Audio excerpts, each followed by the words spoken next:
हम ईएनटी में middle ear की एनाटॉमी का सेकेंड पार्ट डिस्कस करेंगे। तो हम फेशियल रिसेस एरिया की बात कर रहे थे, जो कि एक ओपनिंग बनाई जाती है, मतलब उस एरिया में एक ओपनिंग बनाई जाती है ताकि हम मेस्टॉइड कैविटी से मिडिल ईयर तक पहुंच सकें। तो फेशियल रिसेस एरिया जो है वो कॉक्लियर इम्प्लांट में कैसे इम्पॉर्टेंट होता है, ये बात तो सच है, क्योंकि फेशियल रिसेस एरिया से ही हम अंदर पहुंच सकते हैं और कॉक्लियर इम्प्लांट को फिर राउंड विंडो के थ्रू अंदर इनर ईयर में इम्प्लांट कर सकते हैं in the place of organ of Corti. तो ये ट्रू स्टेटमेंट होगा कि ये कॉक्लियर इम्प्लांट में इम्पॉर्टेंट होता है। नाउ पॉन्टिकुलस एंड सबिकुलम ये क्रेस्ट ऑफ बोन होते हैं एक। तो पॉन्टिकुलस सुपीरियरली क्रेस्ट ऑफ बोन होता है और सुबिकुलम इंफीरियरली होता है। ये दोनों ही प्रोमोटरी से अराइज होते हैं, मीडियल वॉल की प्रोमोटरी से। ठीक है। देन साइनस टिम्पेनाई एरिया जो है ना, पॉन्टिकुलस और सुबिकुलम के बीच में एनक्लोज्ड रहता है। हालांकि ये एरिया मीडियल वॉल में नहीं रहता, पोस्टीरियर वॉल में रहता है, लेकिन फिर भी वो एक तरीके से एनक्लोज रहता है अगर हम इमेजिन करें उसको। तो ये हमने लास्ट वीडियो में भी डिस्कस किया था डायग्राम के साथ ना। पिरामिड भी एक स्ट्रक्चर होता है पोस्टीरियर वॉल में, जहाँ पे से स्टेपीडियस अराइज होता है और ये कनेक्ट करता है स्टेपीडियस स्टेपिस से और स्टेपीडियल रिफ्लेक्स में हेल्प करता है। स्टेपीडियल रिफ्लेक्स क्यों आता है? ताकि साउंड का कंडक्शन को कम किया जा सके और एक्सटर्नल साउंड से प्रोटेक्ट किया जा सके इनर ईयर को। इनर ईयर को प्रोटेक्ट करने के लिए ये कंडक्शन ऑफ साउंड को डिक्रीज़ किया जाता है, उसको बोलते हैं स्टेपीडियल रिफ्लेक्स। अब कितनी साउंड की इंटेंसिटी होनी चाहिए जिसकी वजह से स्टेपीडियल रिफ्लेक्स एक्टिवेट हो जाए? तो एटलीस्ट 70 डेसिबल हियरिंग थ्रेशोल्ड होना चाहिए, तभी स्टेपीडियल रिफ्लेक्स एक्टिवेट होगा, उससे कम में नहीं होता है। इससे पहले भी हमने कंडक्शन ऑफ साउंड को डिक्रीज़ करने का एक मैकेनिज़्म देखा था। वो क्या था? वो टिम्पैनिक मेम्ब्रेन को टेंस करने का मैकेनिज़्म था बाय टेंसर टिम्पैनाई, और वो च्यूइंग के टाइम पे हो रहा था स्पेशली, क्योंकि मैस्टिकेटिंग मसल्स और टेंसर टिम्पैनाई सेम नर्व से सप्लाई हो रही थी। जबकि ये वाला जो कंडक्शन ऑफ साउंड डिक्रीज़ हो रहा है वो एक्सटर्नल साउंड से प्रोटेक्ट करने के लिए हो रहा है, और ये एटलीस्ट 70 डेसिबल एक्सटर्नल साउंड के रिफ्लेक्स में हो रहा है, इसके रेस्पॉन्स में हो रहा है। देन एक क्वेश्चन है, स्टेपीडियल रिफ्लेक्स मीडिएटेड होती है किस नर्व से? तो 7th एंड 8th नर्व से स्टेपीडियल रिफ्लेक्स मीडिएटेड होता है, उसके थ्रू होता है 7th एंड 8th नर्व से। एंड ऑडिटरी पाथवे में ये जाता है, ऑडिटरी पाथवे एक्टिवेट होता है अफरेंट नर्व से, दैट इज़ 8th नर्व से। 8th नर्व जो उसमें होती है ना, वो अफरेंट का काम करती है, मीन्स सेंसरी नर्व का काम करती है, दैट इज़ कॉक्लियोवेस्टिबुलर नर्व। और इंटरकनेक्शन जो होता है between 7th and 8th nerve, वहाँ पे स्टेपीडियल रिफ्लेक्स पहुँचता है और 7th नर्व एक्टिवेट हो जाती है। उसके बाद फिर स्टेपीडियस जो कनेक्टेड होता है ना, वो स्टेपीज को बैक पुल कर देता है। 7th नर्व से स्टेपीडियस कनेक्टेड होता है, फिर स्टेपीडियस से स्टेपीज से कनेक्टेड होता है, तो अल्टीमेटली स्टेपीज पुल बैक हो जाती है। तो इसको हम बोलते हैं स्टेपीडियल रिफ्लेक्स का पूरा पाथवे। ठीक है। तो अभी क्वेश्चन है इसी से रिलेटेड, अगर लाउड साउंड हम देते हैं लेफ्ट ईयर में तो कौन सी नर्व को हम टेस्ट कर रहे हैं? तो 7th और 8th नर्व हम टेस्ट कर रहे हैं लेफ्ट ईयर की, और 7th नर्व टेस्ट कर रहे हैं राइट ईयर की। ऐसा क्यों है? क्योंकि 8th नर्व अफरेंट नर्व होती है, और अगर हम लेफ्ट ईयर में साउंड दे रहे हैं तो afferent means sensory signal definitely left ear से ही पहले जाएगा। तो लेफ्ट ईयर से जब सेंसरी सिग्नल जाएगा तो स्टेपीडियल रिफ्लेक्स जो ब्रेन में एक्टिवेट हो रहा है वो लेफ़्ट और राइट दोनों का एक्टिवेट होगा, तो रेस्पॉन्स तो दोनों साइड आएगा, लेफ़्ट और राइट दोनों में। लेकिन सेंसरी का काम कहाँ पे हुआ? सेंसरी नर्व का काम सिर्फ लेफ़्ट वाले में, जबकि राइट वाले में सिर्फ मोटर नर्व का काम हुआ, दैट इज़ इफरेंट नर्व का। तो इसलिए हम लेफ़्ट ईयर की सेंसरी और मोटर नर्व दोनों, यानी कि 7th 8th दोनों नर्व को टेस्ट कर रहे हैं, और राइट ईयर की सिर्फ मोटर नर्व को, that is efferent nerve, that is 7th nerve को टेस्ट कर रहे हैं। नाउ एक और क्वेश्चन है, अगर कंप्लीट डिस्ट्रक्शन हो जाता है एट्थ नर्व का तो राइट साइड में, तो स्टेपिडियल रिफ्लेक्सेस किस में एब्सेंट हो गए? दोनों ईयर्स में एब्सेंट हो गए। इसका आंसर है। ऐसा क्यों? क्योंकि जब अफरेंट सिग्नल नहीं जा रहा है तो ब्रेन को पता ही नहीं चल रहा है कि स्टेपिडियल रिफ्लेक्स की ज़रूरत है, कि साउंड ज़्यादा हो गया है 70 डेसिबल से। तो उस कंडीशन में वो रिफ्लेक्स देगा ही नहीं, कहीं पे भी नहीं देगा। अगर देता तो दोनों साइड एक साथ देता। ओके, तो हम इसके पाथवे को फिर से एक बार देखते हैं कैसा रहता है इसका। 70 to 100 डेसिबल जैसे ही साउंड आता है तो वह एक्सटर्नल ऑडिटरी कैनाल में जाता है, फिर मिडिल ईयर में जाता है, फिर ऑर्गन ऑफ कॉर्टाई में जाता है, फिर ऑडिटरी पाथवे में जाता है एट्थ नर्व के थ्रू, और इप्सी लेटरल मतलब सेम साइड के ईयर में भी जाता है और अपोजिट साइड के ईयर में भी जाता है ऑडिटरी पाथवे में। देन सेम साइड के ईयर से फिर वो फेशियल नर्व एक्टिवेट होती है, स्टेपिडियस कॉन्ट्रैक्ट होता है और स्टेपिडियल रिफ्लेक्स आता है, that is SR. Contralateral side के ईयर में भी सेम चीज़ होती है कि फेशियल नर्व एक्टिवेट हो जाती है, फिर स्टेपिडियस कॉन्ट्रैक्ट होता है और स्टेपिडियल रिफ्लेक्स आता है। तो हम देख सकते हैं कि फेशियल नर्व दोनों तरह की एक्टिवेट हुई है, जबकि जो ऑडिटरी पाथवे में जो नर्व पहुंचा रही है signal, that is eighth nerve, वो सिर्फ सेम साइड की ही एक्टिवेट हो रही है। एक और क्वेश्चन है इसी से रिलेटेड। अगर फेशियल नर्व 8 ईयर में डिस्ट्रॉय हो जाती है तो स्टेपिडियल रिफ्लेक्स का क्या होगा? एक ही साइड में एब्सेंट होगा, इप्सिलेटरल ईयर में, एब्सेंट इन इप्सिलेटरल ईयर। सिर्फ उसी साइड के ईयर में एब्सेंट होगा क्योंकि फेशियल नर्व तो एक ही ईयर की डिस्ट्रॉय हुई है, दैट इज़ इफ्रेंट नर्व। तो यहाँ का अगर हम पाथवे देखें तो कॉन्ट्रालैटरल साइड का जो पाथवे है वो तो पूरा ठीक रहेगा, सिर्फ ये इप्सिलेटरल वाला जो पार्ट है वो गायब रहेगा क्योंकि फेशियल नर्व एक्टिवेट नहीं हो रही है। तो इफ्रेंट के केस में सिर्फ उसी साइड का रिफ्लेक्स एब्सेंट होता है, जबकि अफ्रेंट के केस में दोनों साइड का स्टेपिडियल रिफ्लेक्स एब्सेंट होता है क्योंकि सिग्नल ही नहीं जा रहा है ना। और इफ्रेंट के केस में तो क्या है कि उसको सिग्नल जा रहा है लेकिन वो दे नहीं पा रहा है वापस, मोटर एक्टिविटी कर नहीं पा रहा है, इसलिए सिर्फ उस साइड का जो रिफ्लेक्स है वो एब्सेंट रहेगा। देन एक और क्वेश्चन है, अगर स्टेपिडियल रिफ्लेक्स परफेक्ट है तो हर एक सिंगल कंपोनेंट जो ऑडिटरी पाथवे का होता है ना वो परफेक्ट है, ये हमें पता चल जाता है। इसलिए ये इम्पॉर्टेंट टेस्ट होता है मैलिंगरिंग के लिए। अल्दो इसके लिए बेस्ट बैरा होता है जिसके बारे में हम बाद में बात करेंगे, लेकिन ये भी एक इम्पॉर्टेंट टेस्ट होता है मैलिंगरिंग के लिए, क्योंकि इससे हमें पता चलेगा कि एटलीस्ट ऑडिटरी पाथवे का हर एक कंपोनेंट सही है कि नहीं। नाउ एक और क्वेश्चन है, अगर लाउड साउंड दिया जाता है एक कान से और दोनों कान में सुनाई देता है तो क्या सिग्निफिकेंस है इस टेस्ट को करने का कि हम एक ही कान में एक बार में हम हियरिंग टेस्ट करते हैं? दोनों कान में भी तो कर सकते हैं ना एक ही साथ, क्यों नहीं करते हम? क्योंकि अगर 90 डेसिबल मान लो साउंड है एक ईयर में तो वो दूसरा ईयर कितना पहुँचेगा, साउंड दूसरे ईयर पे कितना पहुँचेगा? उतना नहीं पहुँचेगा ना। 90 डेसिबल अगर साउंड है तो वो 40 डेसिबल तो एयर कंडक्शन में लॉस हो जाएगा। ये हमने देखा था कि एक ईयर से दूसरे ईयर तक पहुँचने में अगर वो एयर कंडक्शन से साउंड जा रहा है तो 40 डेसिबल लॉस होता है। तो अगर 90 डेसिबल साउंड हम एक कान में देते हैं तो दूसरे कान तक पहुँचते पहुँचते कितना हो जाएगा? 50 डेसिबल हो जाएगा।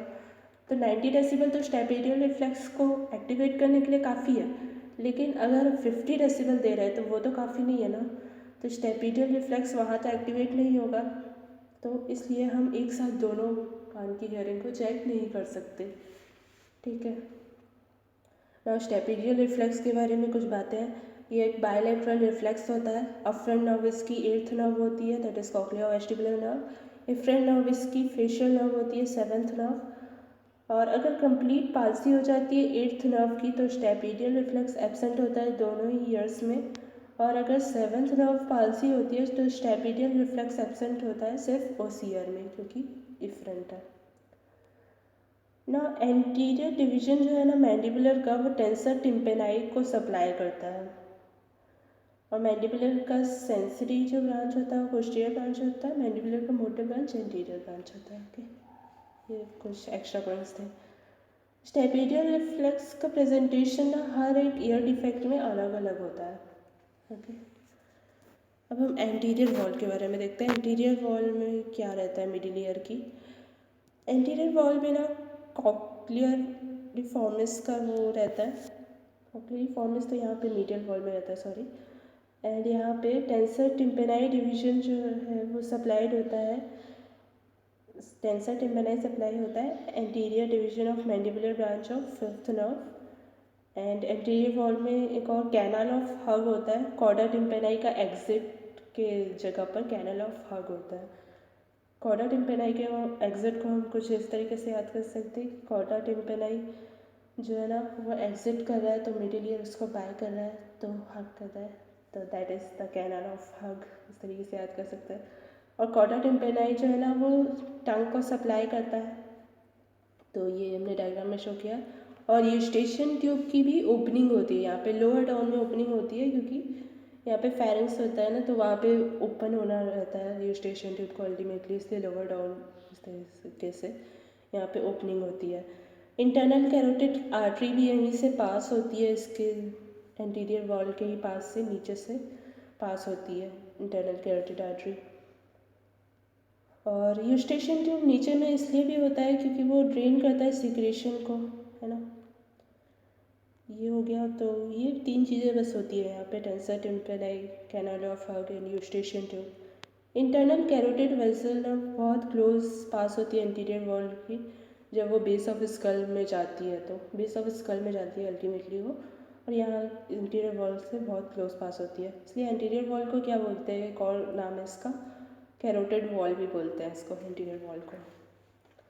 कॉर्डा टिम्पेनाई के बारे में देखते हैं, तो कॉर्डा टिम्पेनाई एंटर करता है पोस्टीरियर वॉल से और एग्जिट करता है एंटीरियर वॉल से।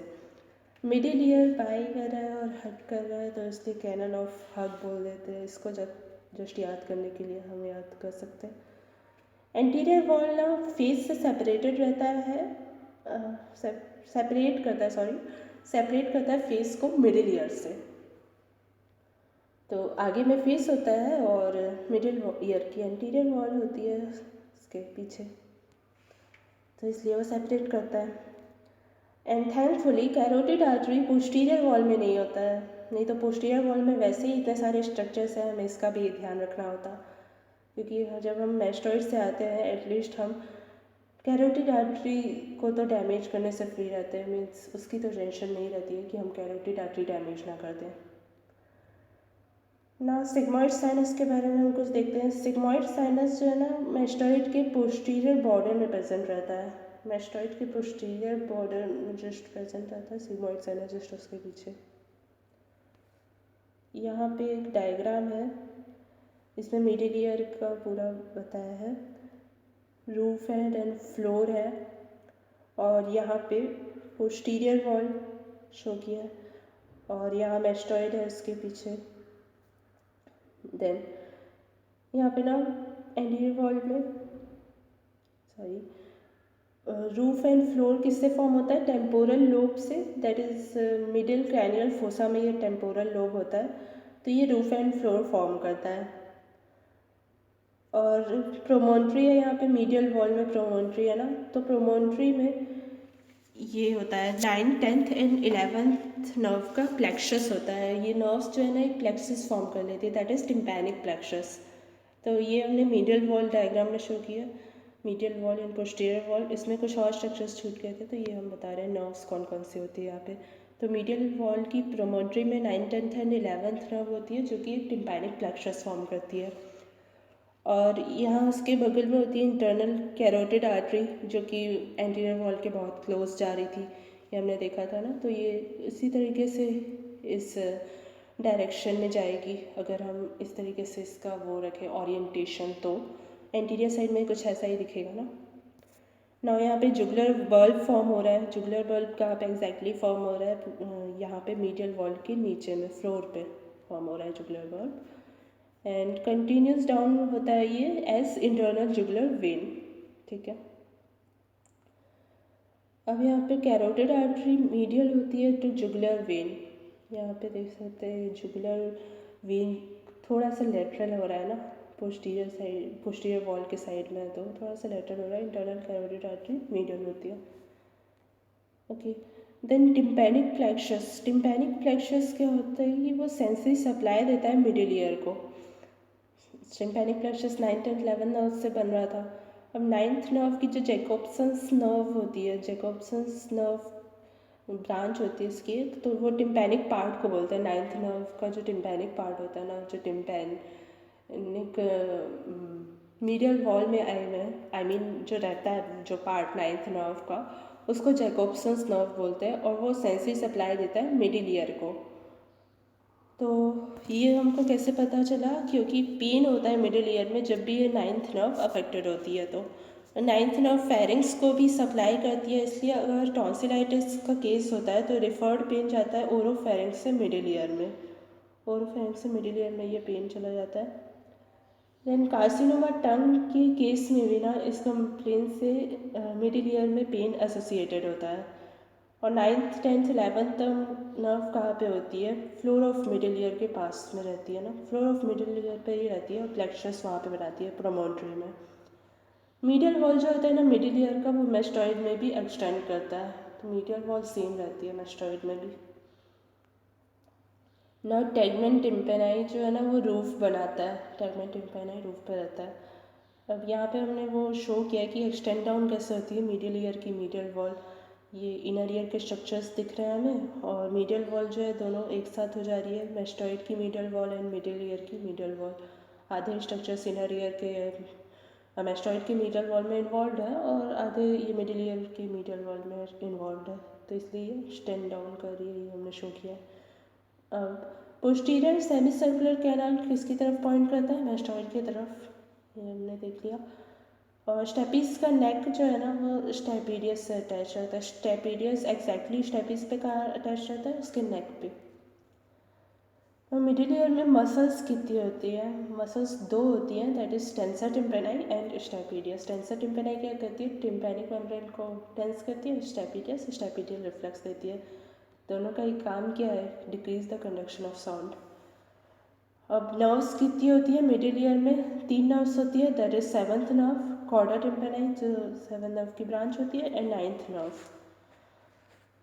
टेंसर टिम्पेनाई इंफीरियर वॉल में रहता है। अब perforations of tympanic membrane, perforations देखते हैं। यहाँ पे कुछ स्ट्रक्चर्स होते हैं टिम्पेनिक मेम्ब्रेन में। क्या क्या होता है? स्टेपीज का एंटीरियर एंड पोस्टीरियर क्रूरा होता है और पोस्टीरियर साइड में क्या होता है? मिडिल ईयर, ये पोस्टीरियरली है ना, यहाँ पे राउंड विंडो रहेगी और फेशियल नर्व ऊपर में रहती है स्टेपीज और इनकस के बीच में। ये इनकस का लॉन्ग प्रोसेस है, यहाँ ऊपर में देखते हैं, ऊपर में देख सकते हैं। देन लैटरल प्रोसेस ऑफ मेलियोलस है ऊपर में ही। और एंटीरियर साइड में क्या है? मिडिल ईयर एंटीरियरली रहता है और नीचे यहाँ पे कोन ऑफ लाइट है और हैंडल ऑफ मेलियस है एकदम सेंटर में। तो ये टिम्पेनिक मेम्ब्रेन का स्ट्रक्चर है। नैरोइस्ट पार्ट जो होता है ना मिडिल ईयर कैविटी का, वो होता है 2 mm का फ्रॉम अम्बो टू प्रोमोटरी। अम्बो मतलब टिम्पेनिक मेम्ब्रेन का बीचों बीच का पार्ट और promontory medial wall of middle ear का बीच का पार्ट। तो उन दोनों के बीच में जो डिस्टेंस होता है वो सबसे कम होता है 2 mm का। यूस्टेशियन ट्यूब की ओपनिंग भी दिखती है ये टिम्पेनिक मेम्ब्रेन में, यहाँ पे होती है एंटेरो इंफीरियर साइड में कोन ऑफ लाइट के पास। एंडोस्कोपिक पिक्चर्स है कुछ, इसमें इनकस दिख रहा है, फेशियल नर्व, स्टेपीडियस, स्टेपीज और पिरामिड दिखता है, ये सब। नाउ मिडिल ईयर कैविटी देखते हैं इसके बारे में। तो मिडिल ईयर कैविटी में 3 चीज़ें होती है, एपिटिम्पेनम, मीजोटिम्पेनम एंड हाइपोटिम्पेनम। तो मीजोटिम्पेनम के एरिया में ना पास फ्लैसिडा आता है और हाइपोटिम्पेनम की बाउंड्री पे आता है पास टेंसा। तो ये जो है मीजोटिम्पेनम वो नैरोइस्ट पार्ट होता है क्योंकि वही उसी के बीच में अम्बो और प्रोमोटरी के बीच में पास टेंसा और पास फ्लैसिडा ये इसकी बाउंड्री फॉर्म कर रहे हैं। और इस तरीके से ऊपर में एपिटिम्पेनम होता है, जबकि जो बोनी पार्ट होता है एपिटिम्पेनम के बाउंड्री पे वो होता है स्कूटम।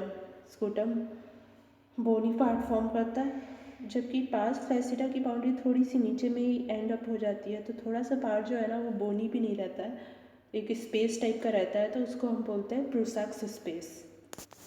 ठीक है। और एपिटिम्पेनम 6 mm का होता है, जबकि हाइपरटिम्पेनम 4 mm का होता है।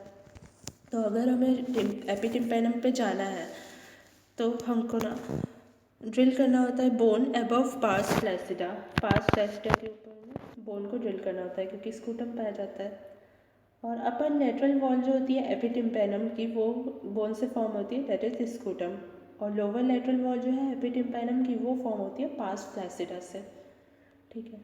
ना अगर रिट्रैक्शन पॉकेट मिडिल ईयर में जा रहा है तो वो एपिटिम्पेनम से जाएगा, एपिटिम्पेनम में ही जाएगा through Prussak's space. Prussak's space जो थोड़ा सा था वहीं से जाता है ये retraction pocket between pars flaccida and neck of malleus. Neck of malleus भी होता है उसी साइड में, एपिटिम्पेनम के साइड में एग्जैक्टली जहाँ पे ब्रूसेक्स स्पेस होता है ना, वहाँ पे नेक ऑफ मैलियस होता है। इसलिए पार्स फ्लैसिडा और नेक ऑफ मैलियस के बीच में होता है ब्रूसेक्स स्पेस। स्मॉलेस्ट पार्ट जो होता है मिडिल ईयर कैविटी का, वो हाइपोटिम्पेनम होता है। हाइपोटिम्पेनम स्मॉलेस्ट पार्ट होता है और नैरोएस्ट होता है मेसोटिम्पेनम। देन लार्जेस्ट एपिटिम्पेनम होता है। अगर मेसोटिम्पेनम में हमें आना है तो किससे आता है, फेशियल रिसेस एरिया से आता है। ये हमने पहले भी देखा था, है ना, मेस्टोइड से फेशियल रिसेस एरिया से ही आना होता है, तभी हम नीचे के पार्ट में पहुंच सकते हैं। नहीं तो एडिटस तो सिर्फ ऊपर वाला पार्ट कनेक्ट करता है मिडिल ईयर का। ना ये मिडिल ईयर के पार्ट 2 में ज़्यादा कुछ नहीं है, बस एंडोस्कोपिक पिक्चर्स ही हमें देखनी थी। तो जो आगे का साइड में मिडिल ईयर और एक्सटर्नल ऑडिटरी कैनाल है ना, दोनों मीडियल और लेटरल साइड में होता है। मिडिल ईयर मीडियल साइड में रहता है, external auditory canal lateral side में होता है, जबकि उसके पीछे मैस्टॉइड होता है। तो दोनों किससे सेपरेटेड रहते हैं, पोस्टीरियर वॉल से। लेकिन जो मैस्टॉइड रहता है ना, वो पूरा एक्सटेंडेड रहता है मीडियली और लेटरली भी। मिडिल ईयर और एक्सटर्नल ऑडिटरी कैनाल दोनों का एरिया कवर कर लेता है वो। तो हम कह सकते हैं कि पोस्टीरियर वॉल जो है ना, वो दोनों में कॉमन होता है। Middle year external auditory canal और मैस्टॉइड के बीच में कॉमन पोस्टीरियर वॉल होता है, और रूफ और फ्लोर भी कॉमन होता है। ठीक है, medial wall, roof and floor are common. तो मैस्टॉइड और middle ear plus external auditory canal के साथ कॉमन होगा टुवर्ड्स इनर ईयर साइड। और अगर ज़्यादा पोस्टीरियरली हम देखें तो मैस्टॉइड के लिए, तो वो टुवर्ड्स सिग्मॉइड साइनस साइड अगर हम देखेंगे तो पोस्टीरियर क्रैनियल फोसा होता है। वो डिफरेंट चीज़ हो गया। तो ये थोड़ा सा शो किया इसने, मैस्टॉइड एंट्रम है, स्टेपीज है, राउंड विंडो है, sternal auditory canal and incus, ये सब एंडोस्कोपिक पिक्चर्स है। लाइन पोजीशन में दी जाती है एंडोस्कोपिक पिक्चर्स, तो हमको उसको आइडेंटिफाई करना आना चाहिए। कॉर्डा टिम्पेनाई एंटर करता है बिटवीन मैलियस एंड इनकस, ये हमने पहले भी देखा था उसकी एंट्री। टेंसर टिम्पेनाई अटैच करती है मैलियस हैंडल से।